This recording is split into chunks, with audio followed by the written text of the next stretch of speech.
Da Bíblia, em Atos dos Apóstolos, capítulo de número 3.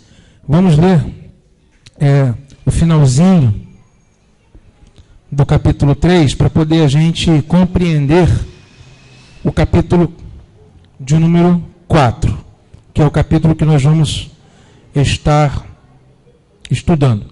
Então, vamos ler a partir do capítulo 3, versículo 24. Quantos encontraram? Atos 3, 24. Diz assim a Bíblia: E todos os profetas que falaram desde Samuel e os que o sucederam também anunciaram estes dias. Vós sois os filhos dos profetas e da aliança que Deus fez com vossos pais, dizendo a Abraão: por meio da tua descendência, todas as famílias da terra serão abençoadas.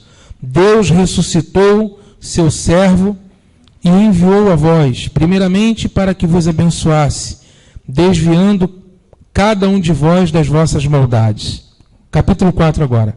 Enquanto eles falavam ao povo, chegaram aos sacerdotes o capitão da guarda do templo e os saduceus, muito incomodados, porque os discípulos ensinavam o povo e anunciavam em Jesus a ressurreição dentre os mortos. Então os prenderam e os colocaram na prisão até o dia seguinte, pois já era tarde. Contudo, muitos dos que ouviram a palavra creram, e o número dos homens que creram aumentou para quase 5.000. Nós estamos estudando o livro de Atos, e na aula passada, na ministração passada, vimos a cura extraordinária que foi operada num paralítico que estava à porta do templo. Nós sabemos que aquele homem, 40 anos de idade, nasceu paralítico. E quando os apóstolos Pedro e João estavam indo para o templo na hora 9, ou seja, 3 horas da tarde, aquele homem estava na porta do templo aleijado, pedindo esmolas. E os apóstolos disseram: olha para nós. Quando aquele homem olhou para os apóstolos, eles disseram: não temos nem ouro nem prata, mas o que temos, isso te damos, em nome de Jesus, levanta.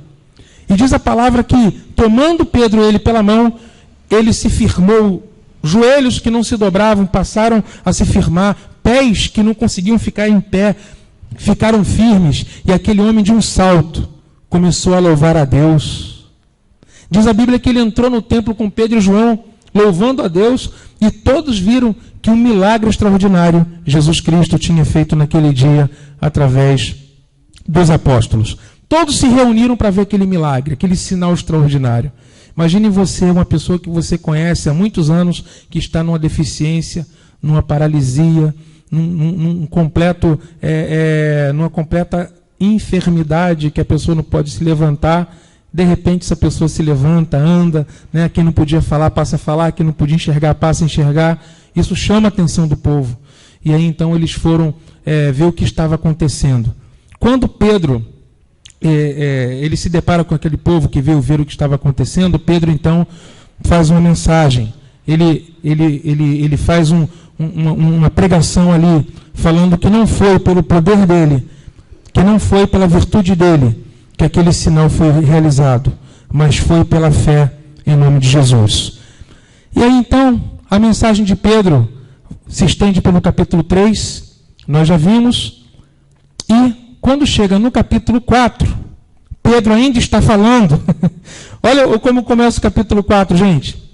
Enquanto eles estavam falando ao povo. Quem? Pedro e João. Enquanto eles estavam falando ao povo, chegaram os sacerdotes, o capitão da guarda do templo e os saduceus. E como eles estavam? Versículo 2. Muito o quê? O que diz a sua versão? Hã? Eles ficaram em silêncio? Gente, eles ficaram como? Muito? Incomodados. Diga, incomodados. O que diz a sua versão? Ressentidos. Né? Oi? doendo-se. Doeu neles a mensagem, né? A minha versão fala incomodado, ressentidos. Ou seja, eles não gostaram. A mensagem trouxe mal-estar para a liderança religiosa dos judeus. Os sacerdotes, o capitão da guarda do templo, os saduceus. Porque os discípulos ensinavam o povo e anunciavam em Jesus o quê? A ressurreição. Então, vamos compreender o que está acontecendo. O templo em Jerusalém, ele era liderado, o templo era liderado pelo sumo sacerdote, tá? Que era uma espécie de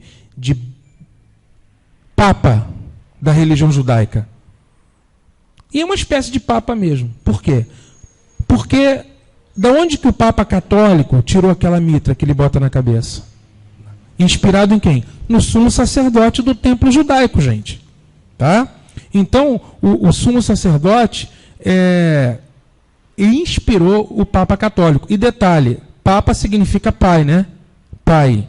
É como que se ele fosse o pai de toda aquela religião. O sumo sacerdote nosso é Jesus Cristo. Ele é o sumo sacerdote nosso. Né? É o sumo pontífice. Né? É a autoridade máxima. No caso dos judeus, era o sumo sacerdote. E eu preciso te explicar o seguinte, para você entender bem esse texto. O sumo sacerdote, os demais sacerdotes, o capitão da guarda do templo, todos eram saduceus. Saduceus. Não está à toa na Bíblia, né, dizendo, e demais saduceus foram até Pedro e João. Por quê? Por que a mensagem de Pedro e João incomodou os saduceus? Porque os saduceus, né, dentre os quais eram os líderes do templo de Jerusalém, eles não acreditavam na ressurreição. Eles não acreditavam no mundo vindouro. Eles não acreditavam na existência de anjos e demônios. Eles não acreditavam em juízo final. Os saduceus, eles acreditavam somente nos primeiros 5 livros da Bíblia, de Gênesis a Deuteronômio. Eles não acreditavam nos profetas, nos salmos. Você vê que o maior embate de Jesus antes de morrer foi com os fariseus, porque Jesus estava muito próximo dos fariseus, porque a mensagem de Jesus, ela tinha pontos em comum com os fariseus, que acreditavam na ressurreição, que acreditavam no juízo final, que acreditavam na existência de anjos e demônios. Então veja, o judaísmo daquele tempo, ele estava segmentado em algumas seitas, fariseus, saduceus, né, e outras, mas principalmente fariseus e saduceus. Os fariseus acreditavam no juízo final, acreditavam na ressurreição, porque eles criam também nos profetas e criam nos salmos. Ao contrário dos fariseus, temos os saduceus. É bom você entender isso, porque você vai ler isso nos evangelhos, e você precisa compreender esse contexto religioso, né, do tempo do primeiro século. E a palavra de Deus nos fala que os saduceus, que eram a elite religiosa, os saduceus eram a elite religiosa. Os fariseus eram mais para o povão. Os saduceus eram a elite. Sumo sacerdote era saduceu. Os líderes do templo todos saduceus. A elite religiosa de Israel eram saduceus. E como eles não criam na ressurreição, eles ficaram ressentidos. Agora você vai entender. Condoídos, ressentidos, incomodados, porque dentro da casa deles, que era o templo, os apóstolos estavam anunciando em Jesus a ressurreição dentre os mortos. Olha que problema. Olha que situação. Dentro do templo de Jerusalém. E aí o texto diz no versículo 2, muito incomodados, os discípulos ensinavam, os saduceus que estavam muito incomodados, porque os discípulos ensinavam o povo e anunciavam em Jesus a ressurreição dentre os mortos. Aí diz a palavra de Deus no versículo 3, então os prenderam e os colocaram na prisão até o dia seguinte, pois já era tarde. Contudo, muitos dos que ouviram a palavra creram, e o número de homens que creram aumentou para quase 5.000. A questão é que eles ficaram tão incomodados que eles falaram, vamos tapar a boca desse pessoal. Eles estão barganhando muita gente. Você imagina, no Pentecostes teve 3.000. Já aqui em Atos capítulo 4, nós ouvimos falar em 5.000. Então, vamos tapar a boca desses caras. E eles foram presos, né? Presos por causa do nome de Jesus. Então você vê que a fé, ser fiel àquilo que você crê, muitas vezes pode nos trazer situações que a gente não gostaria de viver, mas que pela fidelidade que temos ao Senhor, muitas vezes estamos sujeitos a passar, né? Eles foram presos por causa da fé deles. Olha o que está escrito em 2 Timóteo, capítulo 3, verso 12. Vamos ler juntos, está aqui na tela.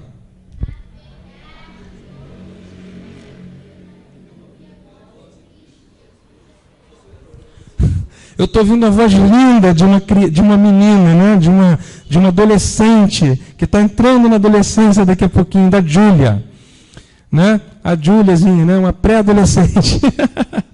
Eu só ouvi a voz dela e ela está lendo muito bem. Parabéns pela sua leitura, Júlia. Mas eu gostaria que toda a igreja pudesse ler junto com a Júlia. Vamos lá, Júlia. 1, 2, 3 e já.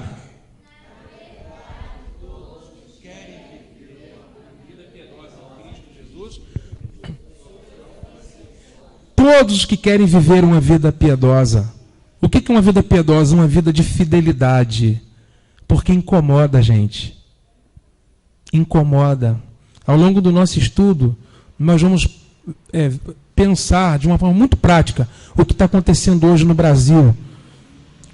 Com notícias frescas que a gente leu nos jornais ontem e hoje. Né? Veja bem, aonde nós estamos chegando. Nós precisamos nos preparar. Aqueles que querem viver uma vida piedosa em Cristo, uma vida de fidelidade, né? Uma vida de devoção a Cristo, serão perseguidos.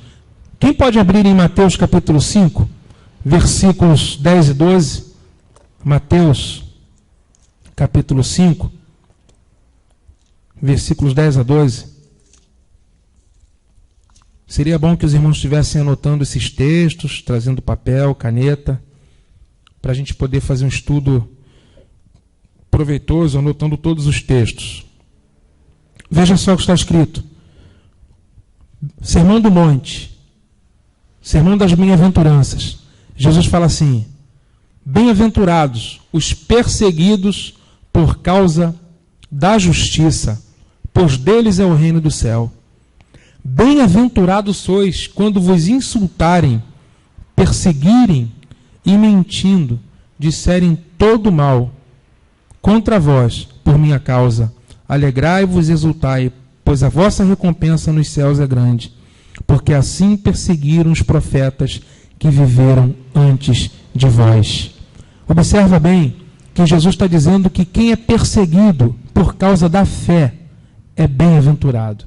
Pedro e João estavam sendo perseguidos por causa da fé, presos por causa do nome de Jesus. E Jesus falou que são bem-aventurados quando forem perseguidos por causa da justiça. A justiça é o reino de Deus. Alegrai-vos e exultai, porque grande é o vosso galardão. Quer dizer, Pedro e João, eles com certeza têm um galardão deles, porque foram perseguidos. E o outro texto é 1 de Pedro, capítulo de número 4. Vamos para 1 de Pedro agora.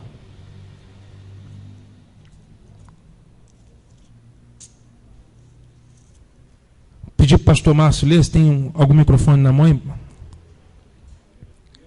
Capítulo 4, versículo 14.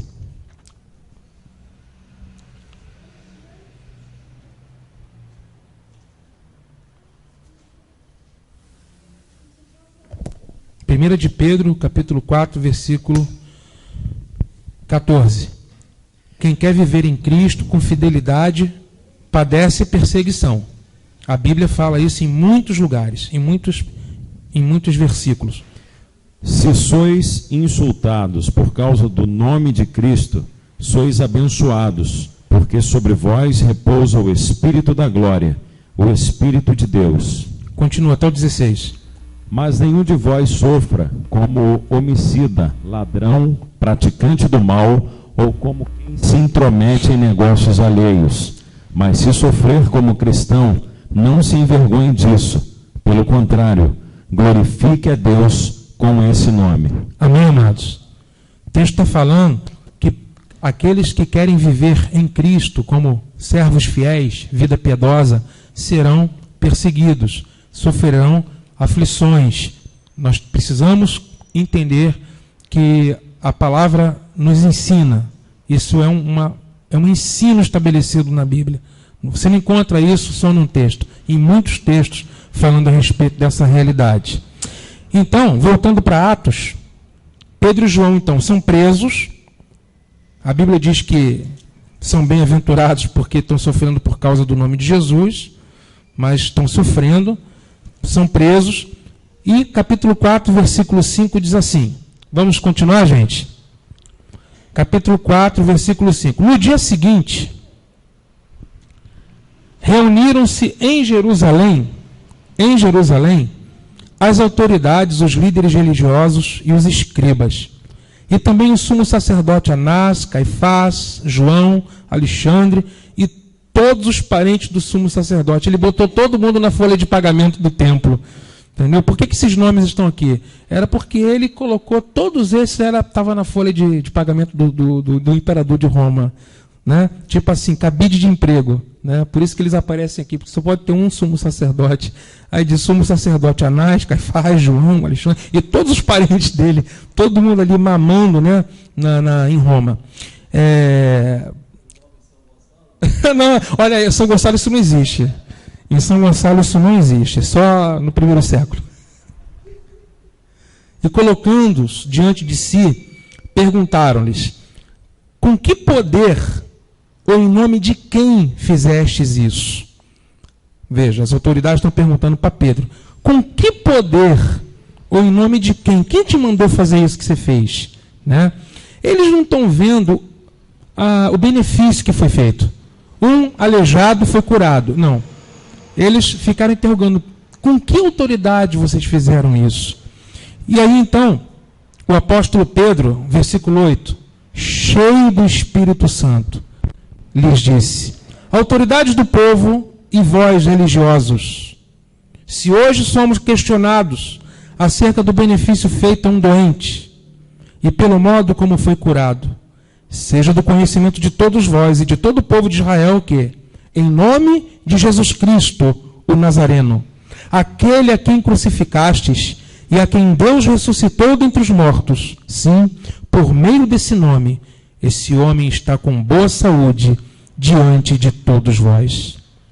Este Jesus é a pedra rejeitada por vós, os construtores, a qual foi colocada como pedra angular. E não há salvação em nenhum outro, pois debaixo do céu nenhum outro nome há dado entre os homens, pelo qual devamos ser salvos. A igreja diga amém. Veja lá que os líderes prenderam a Pedro e João e ele está sendo interrogado agora, tendo que responder com que autoridade eles operaram aquele milagre. E aí a Bíblia diz que Pedro, irmãos, preso, perseguido, afligido, porém cheio do Espírito Santo. Quando a palavra de Deus diz, permanecer em Jerusalém até que do alto sejam revestidos de poder, e que o Espírito Santo desceria sobre eles para que fossem testemunhas. A palavra testemunha significa fiel até o ponto de morrer, um mártir. A palavra testemunha, traduzida como testemunha, é martos, que significa mártir. Então, quanto mais a igreja é afligida, se mantém na fidelidade e é afligida, tanto mais do Espírito Santo ela recebe. As igrejas mais cheias do Espírito Santo, em qualquer época, são as igrejas que passaram por perseguições ferrenhas. Olha, a igreja que mais cresce no mundo é a igreja chinesa. Não sei se os irmãos sabem disso. E na China, o evangelho é proibido. Mas quanto mais proíbe, mais os crentes se multiplicam. Parece até cupim, irmãos. Entendeu? Como multiplica. Como multiplica. Então, eles se reúnem onde? Nas casas, porque não pode ter templo.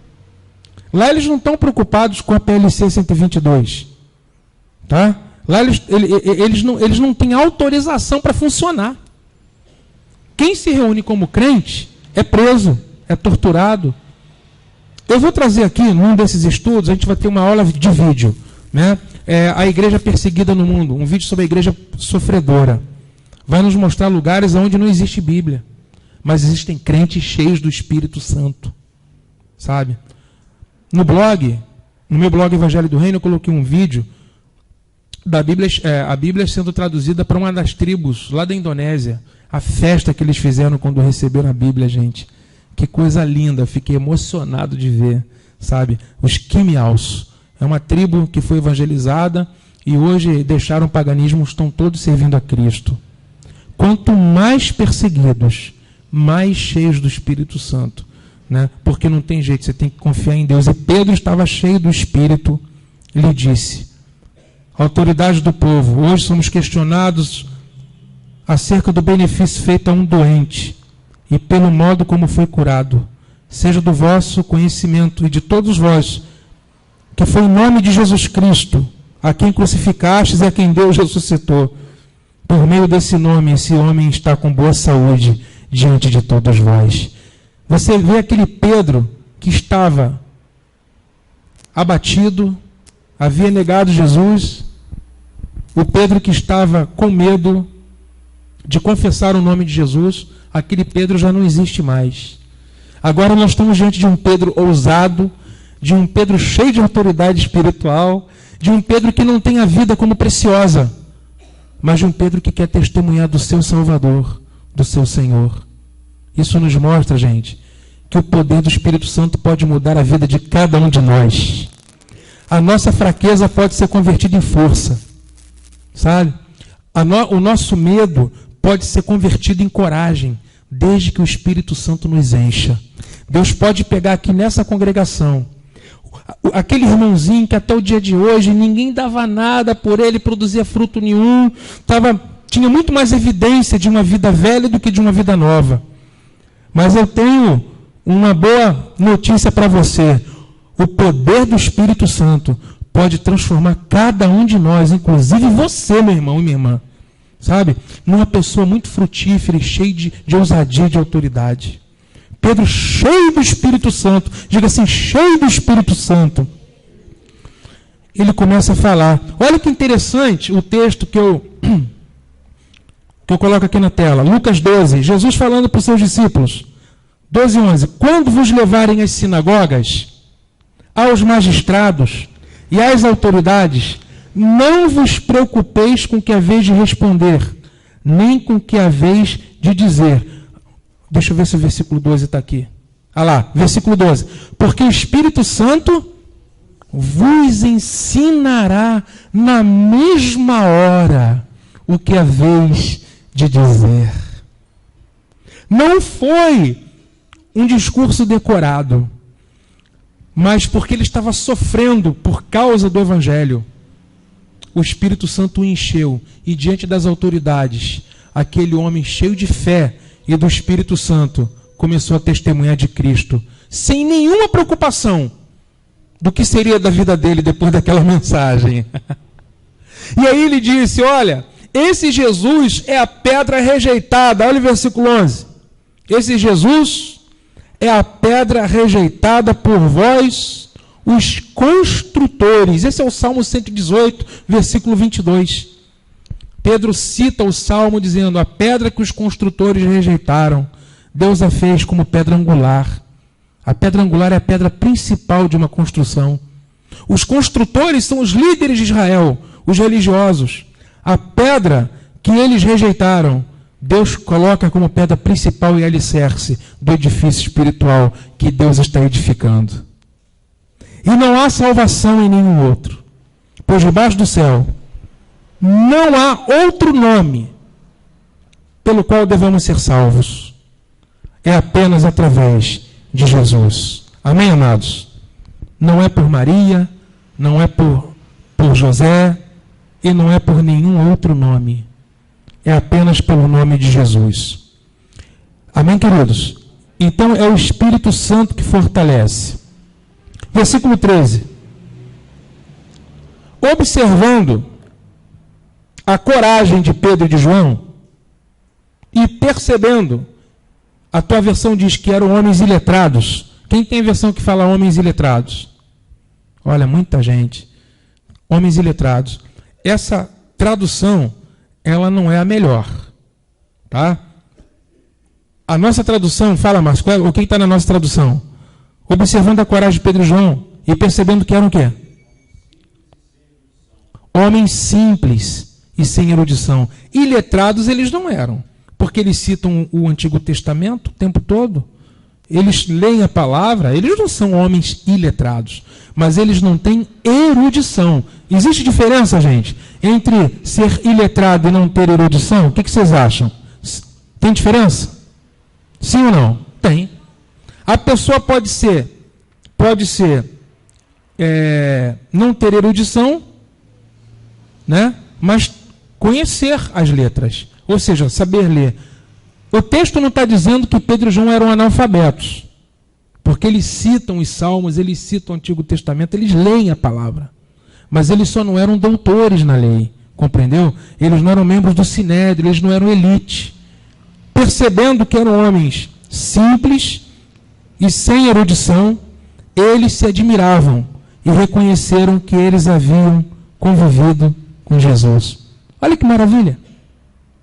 O poder de Deus, a sabedoria que Deus dá para um homem simples, falar diante das autoridades. Um homem simples, falar dos mistérios de Deus, das grandezas de Deus, de uma maneira convicta, né? Com graça. Só Deus, irmãos. Só Deus. E se Deus fez isso com Tiago e com João, que eram simples e sem erudição, não poderá também fazer conosco?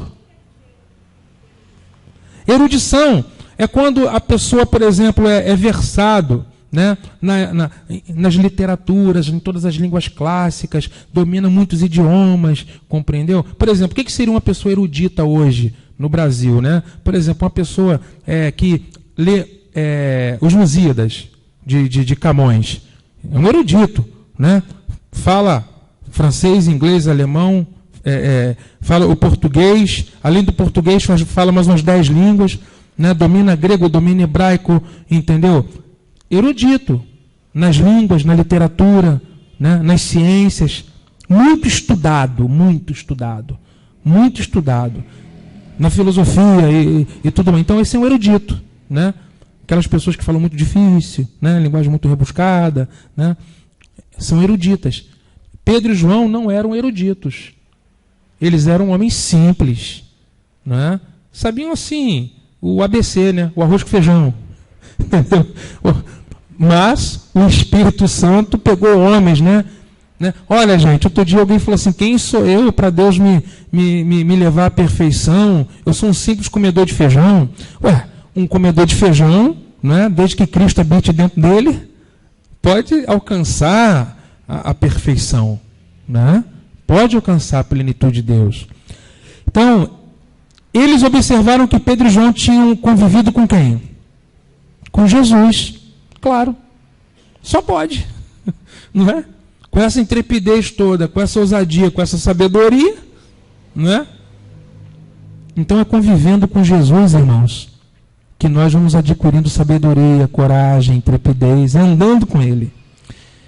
E vendo, 14, e vendo com eles em pé o homem que havia sido curado, nada tinham para dizer em contrário. Falar o quê, né? O milagre está aí diante de nós, né? Só que tem um porém. Todavia, depois de mandá-lo sair do sinédrio, começaram a debater entre si, dizendo: que faremos a esses homens? Porque todos os habitantes de Jerusalém sabem que foi feito um sinal evidente por meio deles, e não podemos negar. Mas, para que isso não se divulgue mais entre o povo, olha a preocupação dos líderes religiosos. Para que isso não se divulgue mais entre o povo, vamos ameaçá-los, para que de agora em diante a ninguém mais falem nesse nome. Está vendo? O que foi isso? Eles queriam parar Pedro e João de falar o nome de Jesus. Eles não podiam negar o sinal. Um sinal extraordinário foi feito. Um paralítico que há 40 anos não andava, está andando. O povo glorifica a Deus por causa disso. Mas os irmãos vejam o que é religiosidade. Para manter, tá, o status da religião deles, mesmo diante dos sinais que foram feitos, eles preferiram mandar silenciar Pedro e João que fazer essa nova fé crescer. Porque o povo estava gostando, o povo estava glorificando a Deus, né? Estavam vendo as boas obras de Pedro e João e glorificando a Deus que está nos céus. E aí então, amados, as autoridades debateram o que fazer com os apóstolos. Porque os apóstolos se tornaram o quê? Uma pedra no sapato deles. O que nós vamos fazer com esses camaradas? Entendeu? Porque o povo está glorificando, o povo está crendo. Daqui a pouco, todo mundo vai crer no Nazareno. E a gente vai perder o nosso emprego. Né? Os sumos sacerdotes iam ficar numa má situação. E aí, então, o que eles resolveram fazer? A palavra diz que eles proibiram, né? Proibiram, versículo 17, mas que para que isso não se divulgue mais entre o povo, para que o povo não fique sabendo desse nome, vamos ameaçá-los para que de agora em diante a ninguém falem mais nesse nome. Ou seja, lei da mordaça. Compreendeu? A lei da mordaça desde o primeiro século, né? Para que não falassem, para que não divulgassem a fé. E aí, o versículo de número 18 diz o seguinte, leia na sua Bíblia, e chamando-os, ordenaram-lhes expressamente que não falassem nem ensinassem em nome de Jesus. Aí, irmãos, olha para mim agora que eu quero introduzir uma questão para vocês. Pedro e João estão diante de autoridades. Autoridades do templo de Jerusalém, sumo sacerdote. E as autoridades deram uma ordem de que eles estavam proibidos de pregar o evangelho. Que eles violassem os mandamentos do Senhor Jesus que mandou pregar o evangelho. E aí agora eu quero introduzir com os irmãos uma questão. Em quais circunstâncias podemos desobedecer às autoridades humanas? Essa é a aplicação prática desse estudo nessa noite. Quais são os princípios norteadores para a submissão à autoridade? Porque nós vamos ver textos em que Deus manda obedecer a toda autoridade. Vamos ver ainda hoje. Mas não parece que Pedro e João estão entrando em contradição com a própria Escritura quando eles passam a desobedecer? Porque olha o versículo 19. Mas respondendo Pedro e João, lhes disseram, julgai se é justo diante de Deus dar ouvidos a vós e não a Deus, pois não podemos deixar de falar das coisas que vimos e ouvimos. Em quais circunstâncias podemos desobedecer às autoridades humanas? Vamos meditar nisso.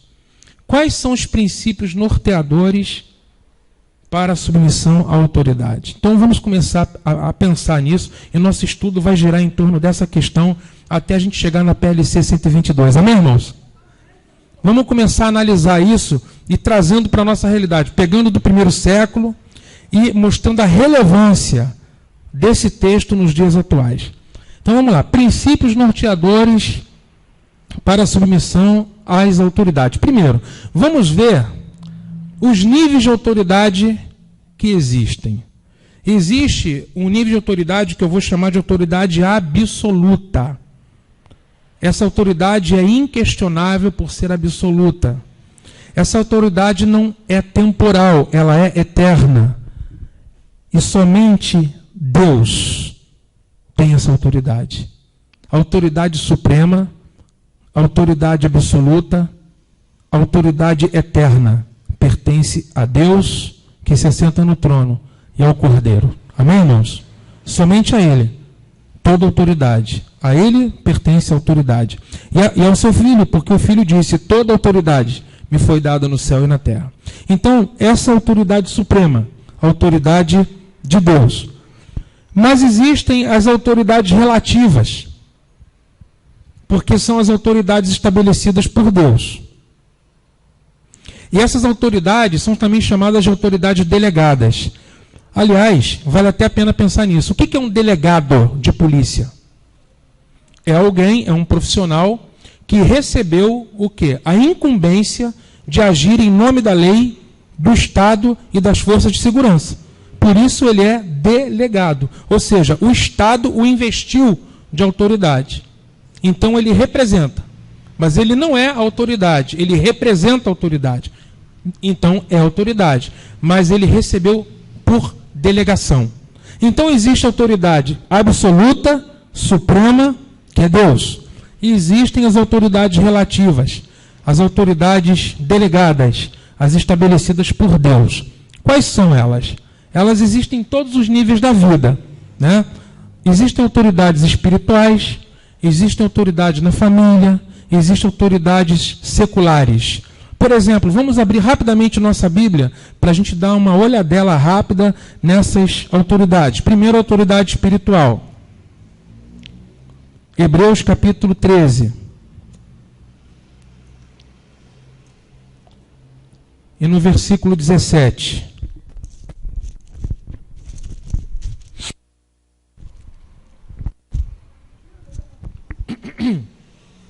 Vou pedir para o Márcio ler esse texto. Hebreus capítulo 13, versículo 17. Vamos anota, irmão, esses textos, tá? Anota tudo. Obedecei a vossos líderes, sendo-lhes submissos, pois eles estão cuidando de vós como quem há de prestar contas, para que o façam com alegria e não gemendo, pois isso não vos seria útil. Os líderes aqui são os pastores.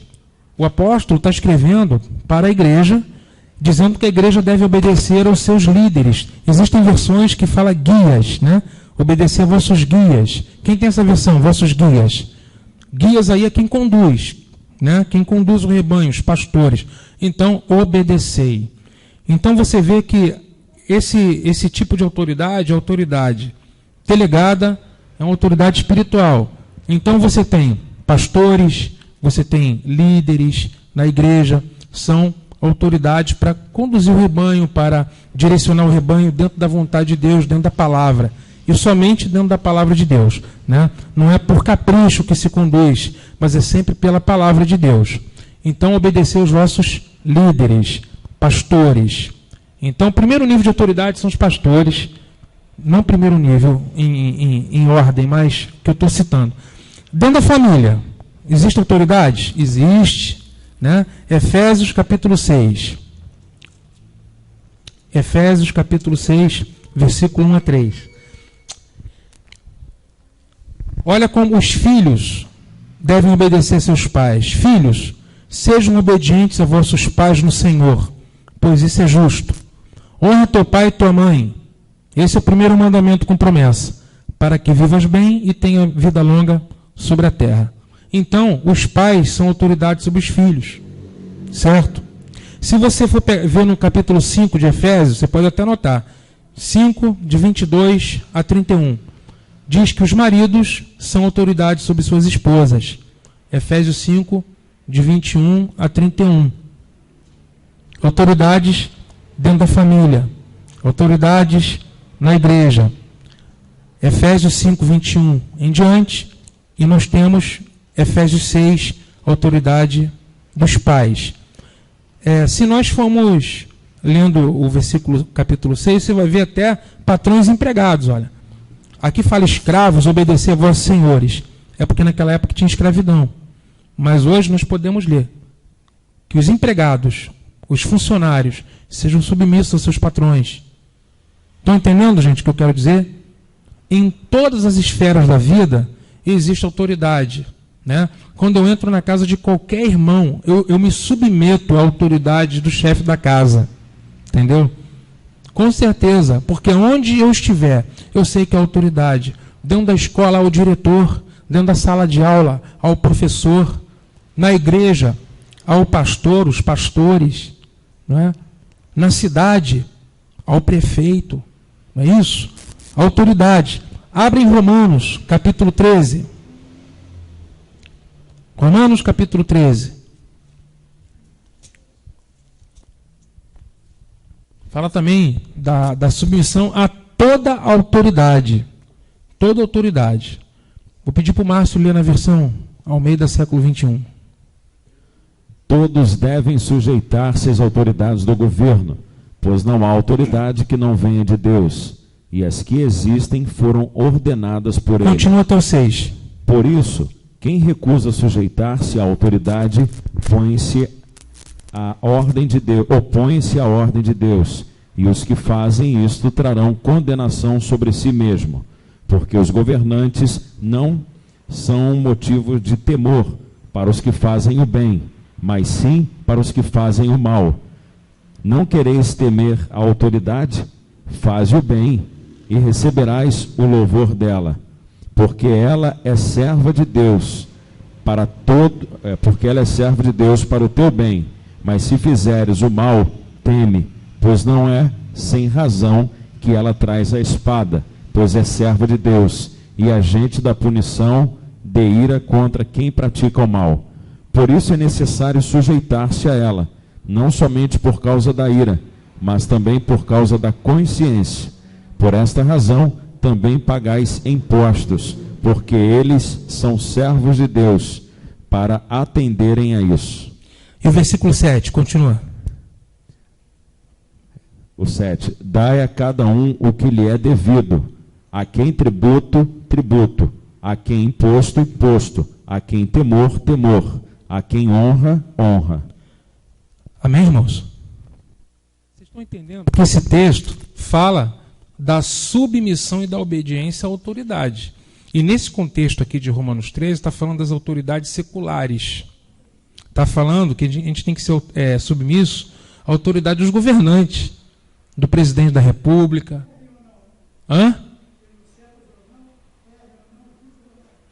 Então, essa é a questão que nós vamos entrar hoje, né? Em quais circunstâncias cabe a desobediência? Nós vamos ver na Bíblia. Em quais circunstâncias, tá? Mas, a princípio, cabe a obediência. Então, olha só. Princípios norteadores para a submissão às autoridades. Devemos obedecer a toda autoridade. O texto está dizendo que nós temos que nos sujeitar às autoridades do governo, porque elas são estabelecidas por Deus. Você leu isso na Bíblia, né? Foi Deus quem estabeleceu. Por exemplo, a presidente do Brasil, né, quer você tenha votado nela ou não, ela ganhou a eleição. Então, quando ela foi investida da autoridade, houve a colação de grau de presidente, ali naquele momento houve o respaldo. Entendeu? Ela foi reconhecida. Deus a respaldou, então, ali. Ela é autoridade. O governador do estado do Rio, que está fazendo coisas horríveis, ele é autoridade dentro do estado, entendeu? Então foi investido de autoridade para isso. O prefeito, no nível executivo, no nível legislativo e no nível judiciário. Agora veja só, a palavra diz que esses governantes são servos de Deus. Autoridade delegada, temporal, não é eterno, mas são servos de Deus para julgar, para governar em nosso favor. Se a gente não faz o mal, não devemos temer, né? Ela é serva de Deus em nosso bem. Então a gente tem que honrar. Por isso que eu sempre digo, aonde você estiver, se tiver uma autoridade, você nunca deve tratar com desdém. Nunca, nunca. Se é uma autoridade, você deve dar honra. Porque a palavra de Deus diz, né? A quem honra, honra. A quem temor, temor. A gente deve pagar o tributo, pagar o imposto, dar a César o que é de César. A gente tem que dar a César o que é de César também. E dar a Deus o que é de Deus. Se você vai a Tito, vamos em Tito, capítulo 3, verso 1. Tito, capítulo 3, versículo 1. Fala a mesma coisa. Pode ler, Márcio. Recorda-lhes que devem estar sujeitos aos governantes e às autoridades, ser obedientes e estar preparados para toda boa obra. Amém, amados? Devem estar sujeitos aos governantes e às autoridades. A primeira de Pedro, Márcio, lê esse outro texto, só para a gente ter uma ideia do que a Bíblia fala em mais escrituras. Sujeitai-vos a toda autoridade humana por causa do Senhor, seja ao rei como soberano, seja aos governadores como por ele enviados, para punir os praticantes do mal e honrar os que fazem o bem. Versículos 14. Foi esse, agora o 15. Então lê. Pois a vontade de Deus é que, fazendo bem, caleis a ignorância dos insensatos. Está vendo? Sujeitai-vos a toda autoridade humana, por causa do Senhor, seja o rei, seja o soberano, seja os governadores, como que por eles, por Deus enviados para punir os praticantes do mal. Então, esses textos todos nos falam algo simples. Nós devemos obedecer às autoridades. É isso que você leu? Sim ou não? Sim ou não? Você leu na sua Bíblia? Qual a conclusão que você tirou? Que todos nós devemos obedecer às autoridades. Só que, no texto de Atos, que nós estamos lendo, o sumo sacerdote deu uma ordem para os apóstolos que contrariava o mandamento de Jesus. Então, a questão passou a ser o seguinte: existe uma autoridade humana a quem eu devo me sujeitar, a quem eu devo obedecer, que está me proibindo de pregar o evangelho, que a autoridade maior do que essas autoridades humanas me ordenou pregar. Então, a resposta à pergunta que eu lancei no início, né? Em que circunstâncias nós podemos desobedecer às autoridades? É somente uma. Respondendo a pergunta lá do Jorge, vamos obedecer em qualquer circunstância? Não. Nós devemos obedecer, mas só vamos desobedecer em uma condição: se essas autoridades violarem princípios da palavra de Deus. É só nessa condição. Não existe outra. Nós temos que honrar toda e qualquer autoridade, desde que não violem os princípios da palavra de Deus. Pedro violou. Pedro desobedeceu. Por quê? Porque o sumo sacerdote proibiu ele de pregar o evangelho. E qual foi a resposta de Pedro? Não podemos deixar de falar das coisas que vimos e ouvimos. Olha o que está escrito em Atos capítulo 5, versículo 29. Leia comigo bem alto. Respondendo Pedro, os apóstolos disseram o quê? É mais importante, os irmãos estão anotando, né? É mais importante obedecer a Deus do que aos homens. Então eles não eram rebeldes. Eles estavam em submissão a Deus. Estão entendendo isso, gente?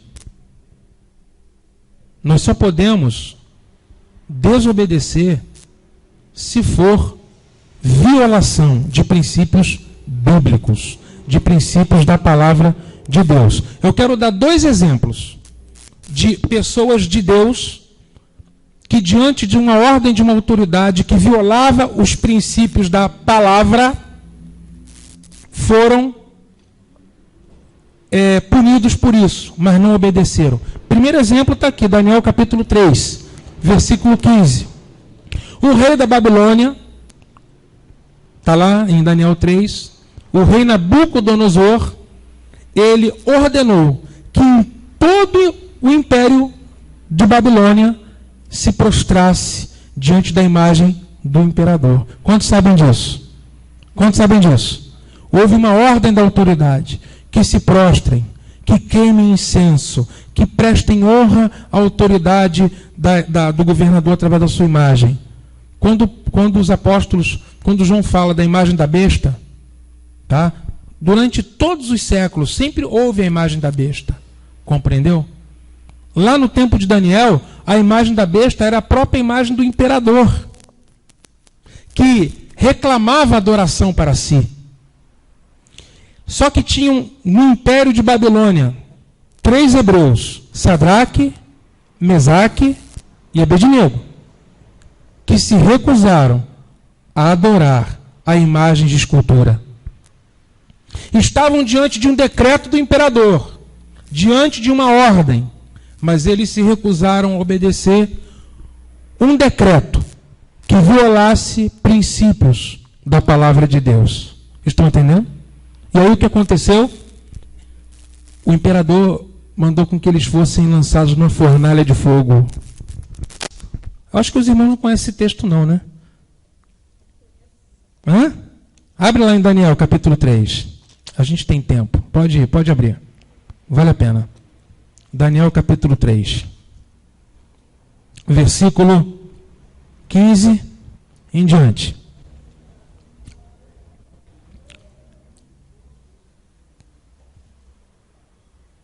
Versículo 13. Então, Daniel 3:13. Então Nabucodonosor, na sua ira e fúria, mandou chamar a Sadraque, Mesaque e Abednego. Logo esses homens foram trazidos à presença do rei.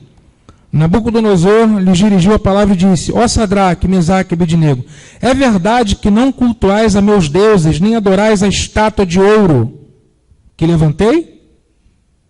Pois agora, se estáis prontos, quando ouvirdes o som da trombeta, da flauta, da harpa, da cítara, do saltério, da flauta dupla e de todo tipo de música, para vos prostrardes e adorardes a estátua que fiz, será melhor fazê-lo. Mas se não adorardes, sereis lançados na mesma hora numa fornalha de fogo ardente. E quem é esse Deus que vos poderá livrar das minhas mãos? Sadraque, Mesaque e Abednego disseram ao rei: Ó Nabucodonosor, não precisamos responder sobre isso. O nosso Deus, a quem cultuamos, pode livrar-nos da fornalha de fogo ardente. E ele nos livrará da tua mão, ó rei. Mas se não livrar, fica sabendo, rei, que não cultuaremos teus deuses e nem adoraremos a estátua de ouro que levantaste.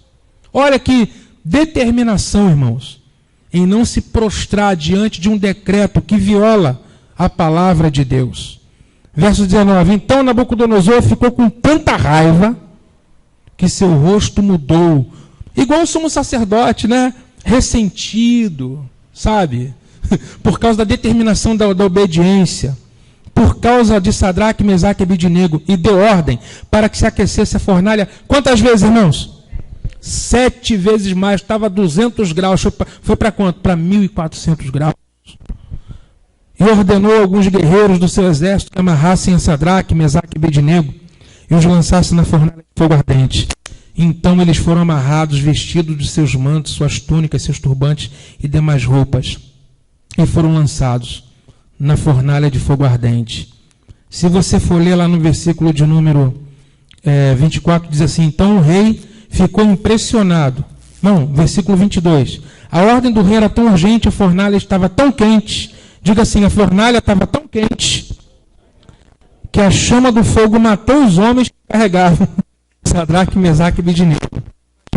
Esses 3, Sadraque, Mesaque e Abednego, caíram amarrados dentro da fornalha de fogo ardente. Então o rei Nabucodonosor ficou impressionado, se levantou depressa, falou e disse a seus conselheiros: não lançamos dentro do fogo 3 homens amarrados? E eles responderam ao rei: é verdade, ó rei. Disse ele: porém, eu vejo 4 homens soltos que andam passeando dentro do fogo e eles nada sofrem. E o 4º homem é parecido como um filho dos deuses. Imagina isso? Eles não se dobraram diante do decreto do rei, eles desobedeceram mesmo, porque importa obedecer a Deus do que aos... E só quando eles violarem os princípios da palavra, foram lançados dentro da fornalha. Era para morrer ou não era? Era. Mas Deus viu a obediência daqueles servos, e no meio do fogo se cumpriu a palavra: quando passares pelo fogo, o fogo não te queimará. Nem a chama ardeu. E ao invés deles terem virado um cadáver carbonizado no fogo, eles estavam andando, passeando no meio da fornalha e tendo comunhão com um ser que eles não reconheceram. Quem? A gente não colocou 3 homens na fornalha? Mas tem um quarto ali dentro que está andando junto com eles. Esse quarto é o Filho de Deus. Jesus, irmãos, que está presente conosco no meio das fornalhas da aflição. Mas nós temos que ser obedientes. Estava com Sadraque, com Mesaque, com Abednego. Estava também com Daniel. No capítulo 6, a palavra nos fala que o rei continuou cabeçudo e proibiu todo mundo de orar a outro Deus que não fosse o Deus da Babilônia. Estava proibido de orar. É mole, gente. Proibido de fazer oração. Não pode mais orar, não. Bom, quem não gosta de orar não ia se preocupar muito com isso, né? Mas quem gosta de orar sentiu. Daniel orava, irmãos, 3 vezes por dia. E foi proibido fazer oração. Você acha que Daniel obedeceu a quem? Ao imperador ou a Deus? Obedeceu a Deus. E no versículo 6, até o 16, nos relata que por ele não ter obedecido ao rei, ele foi perseguido. Foi lançado dentro de uma fornalha, dentro de uma jaula, com muitos leões, na cova dos leões. E diz a palavra que o rei imaginava que ele ia virar comidinha de leão. Só que de repente ele sai inteirinho, né? Fazendo carinho no leão todo. Ele disse: rei, o meu Deus é o Deus que fecha a boca dos leões. O meu Deus fecha a boca das feras. Ou seja, irmãos, para a gente reter esse ensino, existe autoridade suprema, eterna, que é Deus, e existem autoridades relativas, temporais, espirituais, autoridades dentro da família, autoridades na escola, no governo da cidade, do estado, da nação, que são autoridades delegadas, temporárias. Mas essas autoridades, devemos obediência a elas sim, até o ponto de que eles não violem princípios da palavra de Deus. Porque se violarem princípios da palavra de Deus, nós não devemos obedecer a essas autoridades. O que eu estou mostrando para vocês é que a Bíblia não tem contradição. De um lado, ela manda obedecer. Mas existem casos em que os filhos de Deus desobedeceram. E qual foi o caso em que eles obedeceram? Só um. Quando as autoridades nos levam a violar, a desobedecer a palavra de Deus. Nesse caso, você pode ir contra a autoridade, que Deus será contigo. Estão entendendo isso? Dei o exemplo de Sadraque, dei o exemplo de Daniel, dei o exemplo de Pedro e de João. Por que nós estamos falando isso? Porque estamos estudando o livro de Atos. E nesse livro de Atos, estudando a respeito disso, o Senhor me fez ver o que está acontecendo nos dias de hoje. Irmãos, eu estou vendo, cada vez que eu vejo na televisão, eu estava lá na internet, no site do UOL, veio assim uma propaganda do governo do Estado. Rio contra a homofobia. O governo do Estado, ele encampou essa luta. Ele vestiu essa camisa como que se fosse algo prioritário para o governo do Estado. Como que se fosse trazer soluções.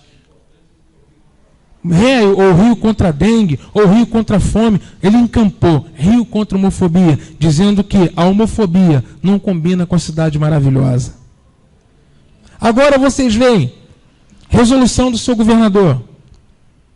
Todo policial militar e bombeiro que for homossexual está permitido participar da parada gay. Fardado. Está lá junto, policial, fardado, e assumindo a sua homossexualidade. O que você pensa disso?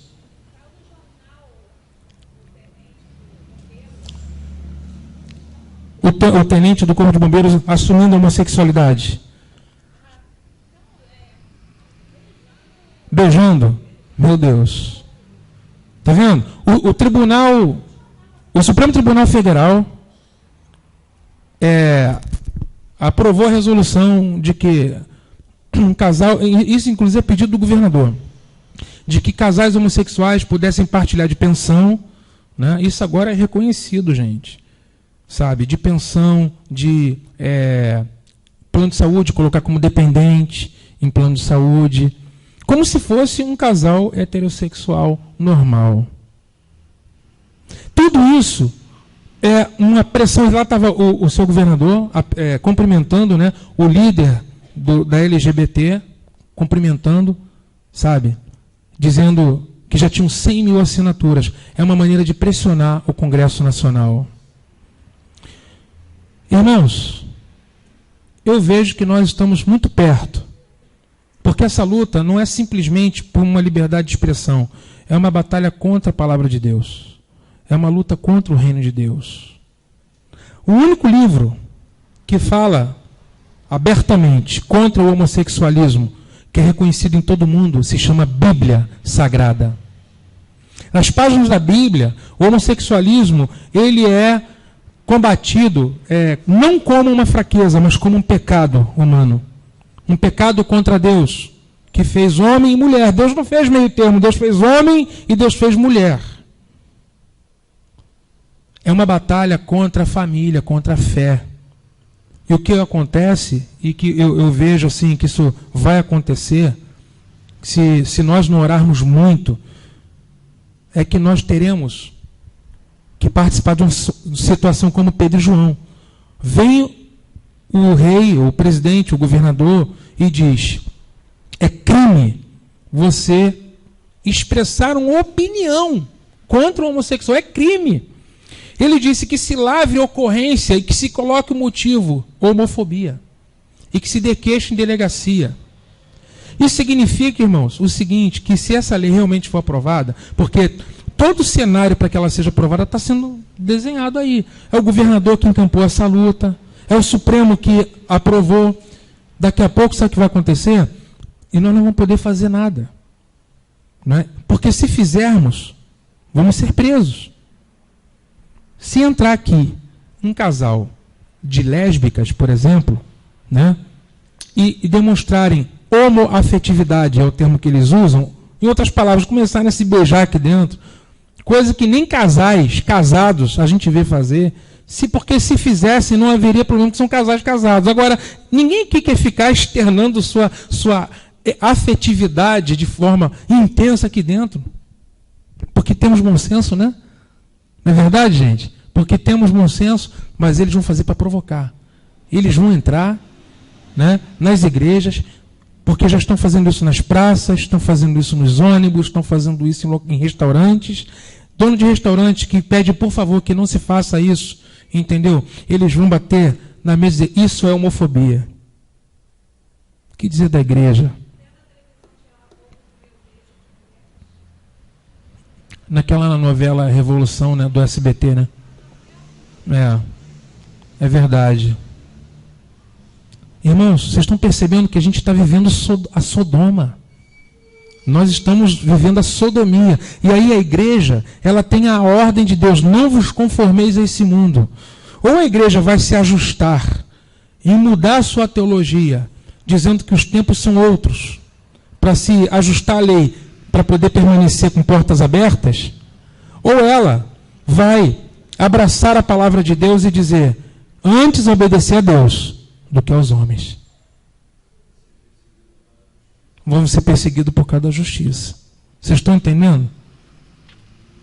Nós estamos, assim, eu sinto que o Senhor tá nos colocando numa situação que a nossa fidelidade vai ser testada.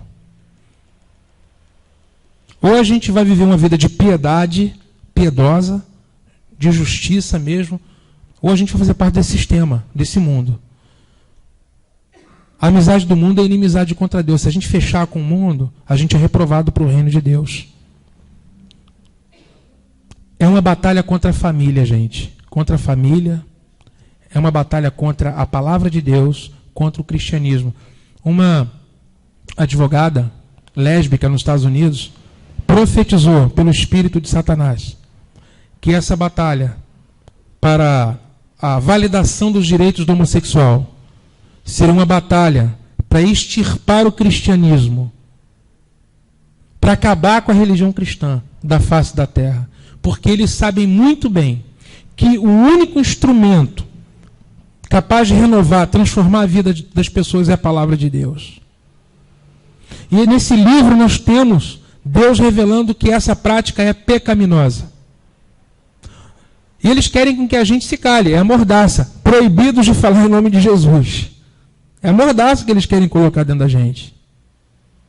Eu estou fazendo uma aplicação do estudo para a nossa realidade de hoje. É o que eu leio nos jornais, é o que eu vejo nos noticiários e que nós estamos prestes a enfrentar. O que nós precisamos fazer, irmãos? O que os crentes fizeram. Vamos para o capítulo 4, versículo 23. 4:23. Depois de soltos, foram para os seus companheiros, quer dizer, Pedro e João foram soltos, foram para os seus companheiros, para os seus, ou seja, ao encontro da igreja, e lhes contaram tudo o que os principais sacerdotes e líderes religiosos lhes haviam falado. Ao ouvirem isso, todos juntos elevaram a voz, ou seja, foram orar. É isso que a gente precisa fazer. Senhor, Tu que fizeste o céu, a terra, o mar e tudo que neles há, que pelo seu Espírito Santo disseste pela boca do nosso pai Davi, teu servo. Por que os gentios se enfurecem e os povos imaginam coisas vãs? Os reis da terra levantaram-se, as autoridades aliaram-se contra o Senhor e contra o seu ungido, contra o seu Messias. Pois nesta cidade, olha aí, gente, eles de fato se aliaram contra o teu santo servo Jesus. Se aliar contra a igreja, se aliar contra Jesus. A quem ungiste, não só Herodes, mas também Pôncio Pilatos, com os gentios, com os povos de Israel, para fazer tudo a tua vontade pré-determinar no que fizeste. Agora, pois, olha para as suas ameaças. E nós temos que orar para o seu Senhor. Olha para as ameaças dessa gente que querem fazer do nosso país um país homossexualizado. O Ministério da Educação tem cartilhas. Escute, cartilhas, tá? Ministério da Educação, para ensinar nossas crianças que homossexualismo é normal. Vídeos, exatamente, entendeu? É normal. Tudo que você ensinou para o seu filho pode ir pelo ralo, porque a professora vai passar o vídeo mostrando homens se beijando e nem por isso são infelizes. Olha lá como é que eles são felizes. Olha como é que eles são alegres. Olha como eles são felizes. Entende? A gravidade da situação, o que a gente tem ensinado, os valores da família, né? Os valores do que é certo, do que é errado, que você ensinou. É verdade, irmãos. Nós precisamos orar para quebrar isso no nome de Jesus. Hoje, eu mandei um e-mail para um parlamentar guerreiro. Comprou, o deputado Bolsonaro. É o cara que eu estou vendo que está assim, batendo de frente com a Marta Suplicy. Quem está vendo isso? Está na imprensa aí, ó. Deputado federal. Deputado federal. Guerreiro, Karen. Guerreiro. No Senado tem o Magno Malta, mas eu estou vendo na Câmara, eu não sei, outros certamente, mas ele está na frente. O Bolsonaro. Mandou um e-mail para ele. Seu deputado, eu venho parabenizá-lo pelo engajamento do senhor. Pela forma como o senhor tem combatido, né, essa PLC 122, que quer homossexualizar o nosso Brasil. Ele é deputado lá para São Paulo, eu acho. Que quer homossexualizar o nosso país. Que está contrariando os valores da família. Parabéns, que Deus te fortaleça. Que Deus te abençoe. Entendeu? A gente tem que assinar, abaixo assinado, a gente tem que orar, a gente tem que se movimentar. Gente. De alguma forma, nós precisamos fazer alguma coisa. Entendeu? Porque a coisa está ficando esquisita. Né? É aquela Preta Gil, né? Já viu a Preta Gil? Assumindo abertamente o lesbianismo dela. Ela é filha do Gilberto Gil, né? Que é outro também perdido, coitado, desorientado, né? A filha deve ter visto o pai fumando maconha, cresceu vendo o pai usando droga, né? E olha no que deu, né? Uma lésbica, Entendeu? Uma maldição. E aí o que acontece? Acontece que isso está sendo muito normal.